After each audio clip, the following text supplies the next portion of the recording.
ഏറ്റവും മികച്ച സാമൂഹ്യ പ്രവർത്തകരെയും സേവകരെയും കേരളത്തിൻ്റെ പല ഭാഗത്തു നിന്നും ക്ഷണിച്ചു വരുത്തി ആദരിക്കുന്ന ഒരു കീഴ്വഴക്കം ഈ സംഘടന പുലർത്തി പോരുന്നുണ്ട്.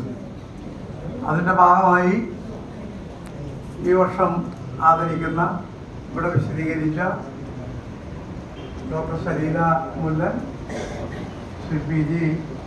ശ്രീ മഠത്തിൽ അബ്ദുൾ റഷീദ്, ശ്രീ ശ്യാമളൻ തുടങ്ങിയ 3 പേരെയും ഞാൻ ആർദ്രമായി അനുമോദിക്കുകയാണ്.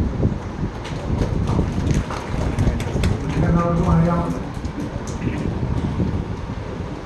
ഈ നമ്മുടെ ശരീരത്തിൻ്റെ അവയവങ്ങളോടും തീയും മണ്ണും എടുക്കുന്ന അവയവങ്ങളാണ്. തീയും മണ്ണും എടുക്കുന്ന നമ്മുടെ അവയവങ്ങൾ ദാനം ചെയ്യാൻ പലപ്പോഴും ആളുകൾ മുന്നോട്ട് വരാറില്ല. വിശ്വാസത്തിൻ്റെ ഭാഗമായി അല്ലേ സഹോദരി, വിശ്വാസത്തിൻ്റെ ഭാഗമായി അവയവങ്ങൾ ദാനം ചെയ്യാൻ പഠിക്കുന്നവരുണ്ട്.